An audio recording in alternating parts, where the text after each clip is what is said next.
gente a aula de ciências agora, tá? Para o 7º ano. E na última aula, a gente viu um pouquinho sobre as máquinas, tá certo? A gente sabe que existem 3 tipos de máquinas. As simples, as térmicas e as elétricas. A gente sabe que as máquinas simples são aquelas que a gente consegue identificar melhor no nosso dia a dia. Tipo tesoura, bicicleta, polias, rampas. Essas coisas facilitam a nossa vida e faz com que a gente exerça muito menos força em realizar alguma atividade, tá certo?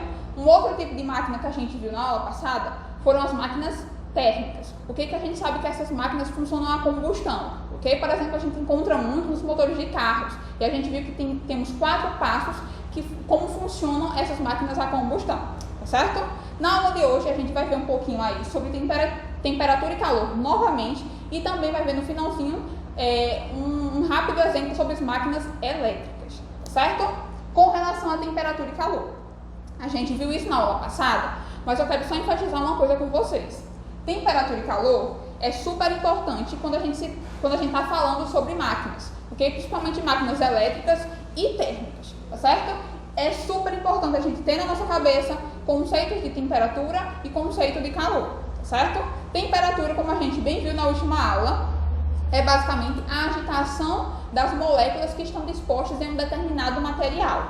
Já calor, a gente viu que, cancela aquela ideia que calor são altas temperaturas. Não é. Calor é a variação da temperatura entre 2 objetos diferentes, entre 2 materiais diferentes. Então, temperatura é basicamente a agitação das moléculas e calor é a energia térmica transferida de um determinado corpo para outro, tá certo? Dilatação térmica. Quando a gente fala de temperatura, quando a gente fala de calor, é super importante a gente enfatizar que corpos e materiais diferentes, eles podem se dilatar com relação a alta temperatura ou a baixa temperatura. Tá, professora, como é que acontece isso? Por exemplo, se eu resfrio ou se eu esquento muito um corpo, ele pode ou se encolher ou ele pode se expandir. Isso varia de material para material. A gente tem um índice de dilatação térmica diferente para cada material. Isso a gente só pode observar quando a gente testa, quando a gente faz a experiência com aquele material, tá certo? Então a gente tem 3 tipos de dilatação térmica. A primeira é a linear, onde um corpo ele se prolonga dessa forma aqui, ok? Para os lados.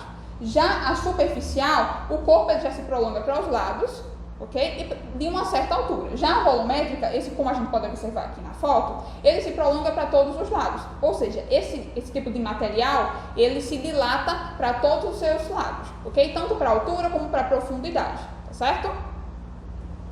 Equilíbrio térmico, como a gente viu na última aula. Quando a gente tem 2 corpos diferentes, com temperaturas diferentes, se eu junto esses 2 corpos, eles podem entrar, eles vão entrar em um equilíbrio térmico. Isso quer dizer o quê? Que o corpo com mais alta temperatura vai ceder temperatura para o material que está com uma baixa temperatura. Isso acontece, por exemplo, que eu dei na última aula, o exemplo para vocês, do café e o leite. Quando a gente junta esses 2 tipos de materiais, que estão em temperaturas diferentes, o café vai ceder temperatura para o leite, que tende a ser mais frio do que o café, tá certo? Então aí a gente tem um equilíbrio térmico. Quando 2 corpos têm temperaturas diferentes e quando juntos, eles tendem a ficar com uma mesma temperatura. Ou seja, o corpo que tem uma temperatura mais alta tende a ceder temperatura para o corpo que tem uma temperatura mais baixa, certo? A gente chama isso de equilíbrio térmico, ou seja, os 2 corpos tiveram uma mesma temperatura, tá bom? Sobre os termômetros, é importante enfatizar que para medir a temperatura a gente precisa de utensílios. E esses utensílios que facilitam a nossa vida para que a gente consiga medir a temperatura, a gente chama de termômetros. É importante a gente entender como é que funcionam esses aparelhos de medição de temperatura, tá certo? Eles funcionam como um processo de equilíbrio térmico, como a gente já viu, tanto na outra aula como agora, tá certo? O que acontece?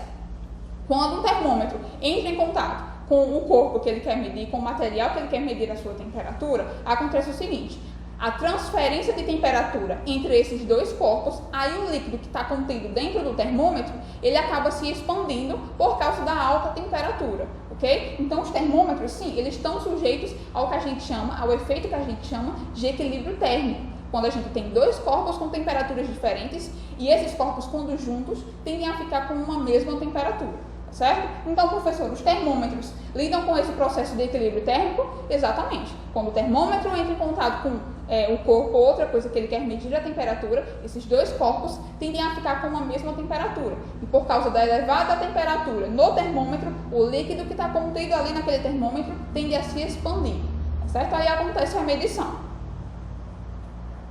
Máquinas elétricas.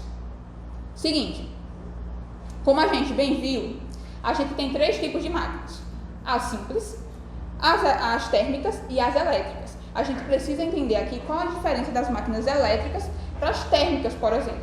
Professor, a gente sabe que as máquinas térmicas funcionam de forma, utilizando combustível, funcionam a combustão. Como é que funcionam as elétricas? As máquinas elétricas funcionam a partir da energia elétrica, como o próprio nome já diz. Então, por exemplo, se eu pergunto para vocês, qual que polui menos o meio ambiente? Aquelas que utilizam combustível ou aquelas que utilizam energia elétrica? É óbvio e eu acredito que vocês responderam certo. A que menos polui o meio ambiente e a nossa atmosfera são as máquinas elétricas. Por isso, sai muito mais em conta tu usar algum aparelho que possua energia, que tenha a funcionar máquinas elétricas e não as térmicas. Tá bom? Tá certo até aí? Então, de novo, as máquinas elétricas são bem melhores de se utilizar porque elas poluem menos o meio ambiente que a gente está inserido, diferente das máquinas térmicas, que poluem mais porque utiliza o processo de combustão. Como a gente sabe, a combustão é um principal poluidor do meio ambiente, pois libera monóxido de carbono para a nossa atmosfera. E a gente sabe que o monóxido de carbono, junto com o dióxido de carbono, que é proveniente das chaminés das usinas, polui muito o meio ambiente e está contido na nossa atmosfera em alta concentração. Certo? Então, se eu perguntar para vocês, por exemplo, é mais útil eu usar, mais significativo, na verdade, eu usar com relação à poluição da atmosfera as máquinas elétricas ou as máquinas térmicas, todo mundo tem que responder as máquinas elétricas. Sai muito mais em conta porque elas poluem muito menos o meio ambiente. Tá certo? Até aí, para ficar mais claro todo esse assunto, vamos responder o exercício aí, que está na página do livro de vocês. E eu quero que vocês peguem o livro aí de vocês, que diz respeito a esse assunto, de máquinas térmicas, elétricas, tá certo? Eu vou fazer como eu costumo fazer na sala de aula. Aqui estão as respostas dispostas e eu vou comentando com vocês cada questão, tá certo? A gente tem aí na página 317, 5 questões e eu vou comentando com vocês passo a passo para essa resolução. Lembrando que, não esquece que toda vez que eu colocar uma aula aqui disponível para vocês, é super importante, como eu sempre enfatizo, que tu responda as questões que diz respeito àquele assunto. Certo? Então, vamos responder aqui. Eu presumo que vocês já tenham respondido essa questão. Então, vamos fazer a correção. Certo? Página 317. A primeira questão diz o seguinte, sobre o assunto que a gente acabou de comentar. Uma xícara de chá foi colocada sobre uma mesa e esquecida ali. Até que o chá atingiu a temperatura ambiente, explique por que isso aconteceu. A gente acabou de ver acerca do equilíbrio térmico, acerca do equilíbrio de temperaturas diferentes. Quando a gente tem aí disposto dois materiais, duas substâncias com temperaturas diferentes, é óbvio que essas duas substâncias juntas, depois de juntas, vão ter a mesma temperatura. E isso pelo fator do equilíbrio térmico, tá certo? Então, por que quando uma xícara de chá foi colocada em uma mesa esquecida, até que já a temperatura ambiente, explique por que isso aconteceu.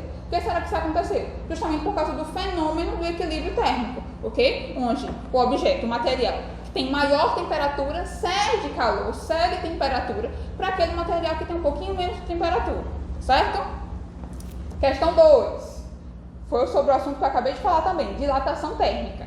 Em trilhos de trem e em pontes, por exemplo, há espaços deixados no momento de sua construção. Por que é necessário deixar esses espaços em trilhos de ponte e em trilhos, por exemplo, ferroviários? Por que é interessante você deixar esses espacinhos? Sobre o que a gente acabou de ver, dilatação térmica. Quando determinados tipos de material entram em contato com temperaturas elevadas ou temperaturas mais baixas, esses materiais tendem a se dilatar. Como a gente viu que nós temos 3 tipos de dilatação, tanto a linear, como a volumétrica e como a superficial.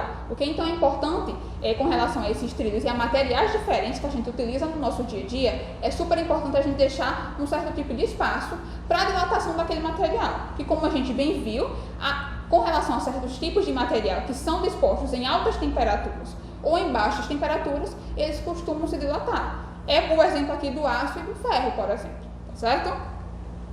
Então, a resposta para essa questão 2 é por causa da dilatação térmica de certos tipos de materiais, ok? Questão 3. Explica a diferença entre máquinas elétricas e térmicas. Então é o seguinte, foi o que a gente acabou de falar. As máquinas elétricas, elas têm como fonte de energia a energia elétrica. Já as máquinas térmicas, a fonte de energia delas é a combustão, é o combustível. Por isso que as máquinas elétricas saem muito mais em conta com relação ao ambiente que a gente está inserido. E é menos poluição jogada na nossa atmosfera, ok? Por isso que é importante enfatizar. As máquinas elétricas saem melhor com relação à poluição que é disposta na nossa atmosfera, tá bom? A questão 4 é uma questão mais pessoal, então eu vou deixar aí para vocês responderem, tá? Questão 5, ok? Explica o funcionamento de um termômetro clínico analógico levando em conta a ocorrência do equilíbrio térmico. Então a questão pede aí para tu explicar como é que funciona o funcionamento de um termômetro, que foi o que a gente acabou de ver. Como é que funciona um termômetro, professora? Funciona da seguinte forma, com relação ao fator de equilíbrio térmico. Quando a gente tem dois corpos distintos, com temperaturas diferentes, a gente tem o seguinte, quando eles juntos, eles tendem a ficar com a mesma temperatura. A mesma coisa acontece com o termômetro. Quando o termômetro entra em contato com o corpo que ele quer medir a sua temperatura, o que acontece? O termômetro ele esquenta por causa da diferença de temperatura entre os corpos. O corpo que tem uma alta temperatura cede calor quente para esse corpo que tem menos temperatura, que é o caso do termômetro. Aí o que acontece? O líquido que está ali dentro daquele termômetro tende a se expandir por causa da alta temperatura. É dessa forma que acontece a medição da temperatura, tá certo? É importante não esquecer que para medir a temperatura a gente utiliza justamente isso, os termômetros. O utensílio que a gente utiliza para medir as temperaturas é o termômetro. Ok? Até aí? Então beleza, gente. Na próxima aula a gente pode responder mais alguns exercícios, até com respeito à poluição, tá certo? Não esquece de sempre estar ligado aqui nos vídeos que você disposta nesse canal, compartilha o vídeo no teu Instagram, marca a escola, tá certo? Não esquece de comentar com teus colegas, incentivar eles a assistir também, tá certo? Não esquece também de sempre estar olhando o livro e respondendo os exercícios e acompanhando essa aula com o livro do lado, tá bom? Até a próxima aula. Tchau, gente!